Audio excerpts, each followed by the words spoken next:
Yes, my dear students, so this is question number 1.14 of chapter first. In this question, these are the three charges. This is charge number 1, charge number 2, charge number 3. Okay, which are moving in the presence of electric field. Electric field कहाँ पर student आपको पता है positive charge की plate है, ये negative charge, तो obviously from positive to negative will be electric field. Okay, downward will be electric field. This is electric field.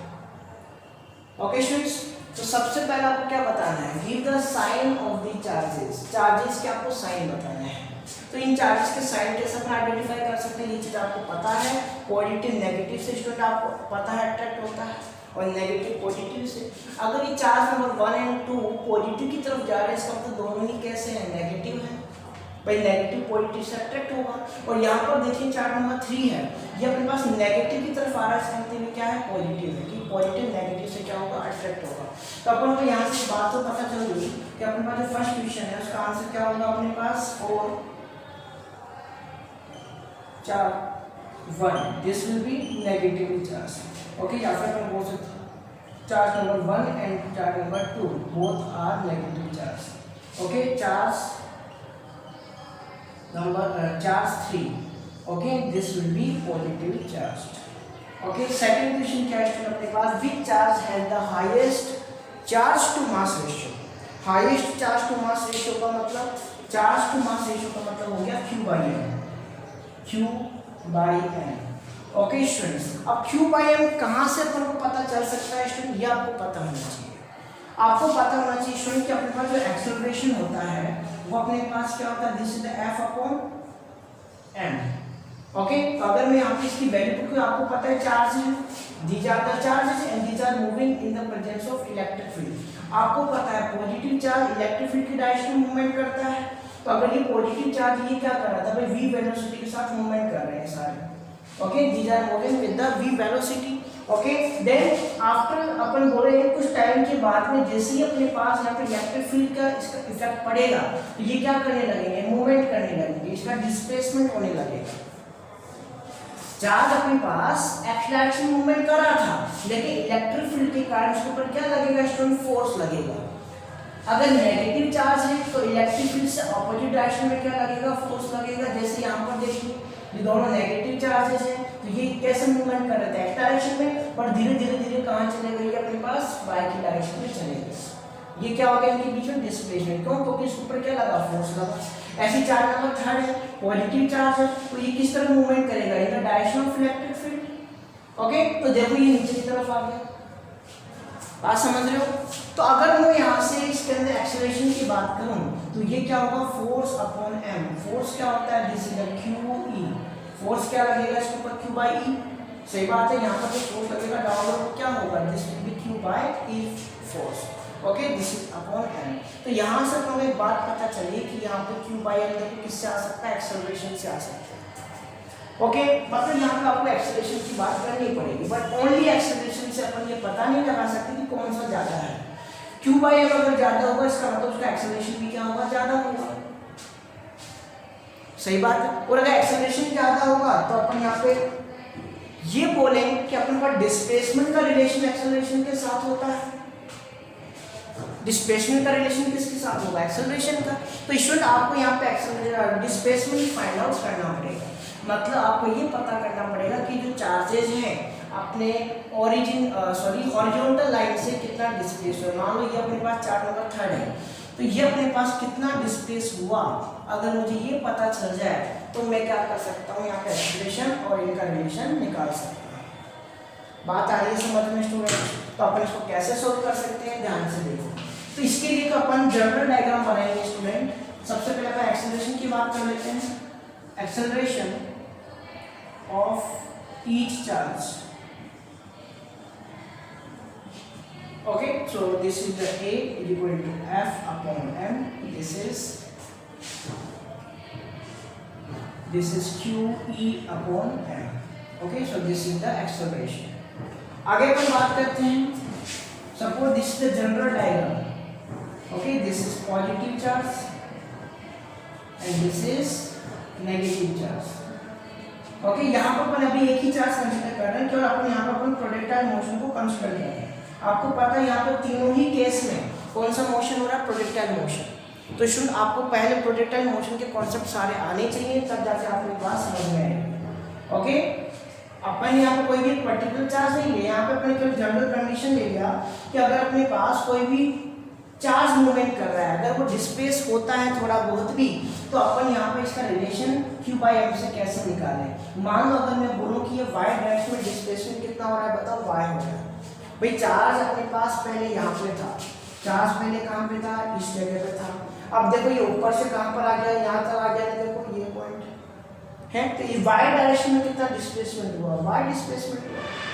अगर मैं यहीं से बोलूँ कि भाई x डायरेक्शन में कितना डिस्प्लेसमेंट हुआ, तो x डायरेक्शन में मान लो x का डिस्प्लेसमेंट हुआ, बोलो कोई परेशानी।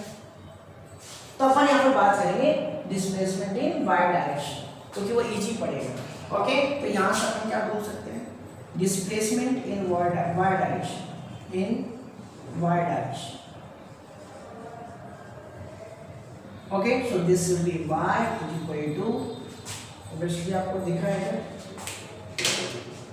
देखो भाई y is equal to अपन क्या बोलेंगे, this is the ut plus half at square। Displacement का फॉर्मूला क्या है, ut plus half at square। Okay, this is second equation of motion. So u y direction की बात हो रही है यहाँ पर, तो y डायरेक्शन में क्या आएगा, initial velocity, okay, plus half a by t square। This is the acceleration in y direction. Okay, so student this is the y क्या होगा, 0। स्टूडेंट्स y डायरेक्शन में initial velocity in the y direction क्या है, 0। ध्यान से देखो, ये x direction में मूवमेंट कर रहा था, y में थोड़ी कर रहा है। y में क्या होगा इसका velocity uy, this will B 0। यहाँ पर तो y में जा रहा है, लेकिन इनिशियली थोड़ी जा रहा था, फाइनल में तो जा रहा है, इनिशियली नहीं जा रहा था। तो इसका मतलब यहाँ पर अपने पास क्या हो जाएगा, 0 हो जाएगा। Then this is plus half acceleration in the y direction. अब मुझे ये बताओ, ये पाथ जो एक्सेलरेशन वो x डायरेक्शन के लिए है कि y डायरेक्शन के लिए है? तो क्या आपको पता है फोर्स किधर लग रहा है, देखो फोर्स किधर लग रहा है, डाउनवर्ड लग रहा है। अगर मैं इस चार्ज की बात करूं तो फोर्स किधर लग रहा है, डाउनवर्ड, तो एक्सेलरेशन भी किधर लगने वाला है, डाउनवर्ड लगेगा। मतलब ये जो अपने पास एक्सेलरेशन अपने निकाला वो क्या है, ay है। This acceleration is in y direction. Only particular इसी केस की बात हो रही है, ध्यान से देखो, ओनली इसी केस की बात हो रही है। ay की डायरेक्शन में क्या लगेगा, डाउनवर्ड फोर्स लग रहा है, तो एक्सेलरेशन भी किधर होगा, डाउनवर्ड होगा। इसलिए तो अपन ने यहाँ पर देखो QE लगाया है, क्योंकि इलेक्ट्रिक फील्ड के कारण यहाँ पर फोर्स लग रहा है। बात को समझो, ये अपने पास एक्सेलरेशन कौन सा हो जाएगा, ay डायरेक्शन में। तो यहाँ पर अपन इसको पुट करेंगे, this is the QE/m and this is the t square. T square क्या है, अपने पास t टाइम है कि भाई यहाँ से यहाँ तक आने में इसको जो टोटल टाइम लगेगा वही क्या अपने पास t है, तो इसकी अपन को नीड नहीं है। तो y इक्वल टू वैल्यू आपके पास है कि half QE/m and this is the t square. आपको पता है इलेक्ट्रिक फील्ड यहाँ पर क्या है, हर जगह यूनिफॉर्म है। इलेक्ट्रिक फील्ड क्या है, कांस्टेंट है।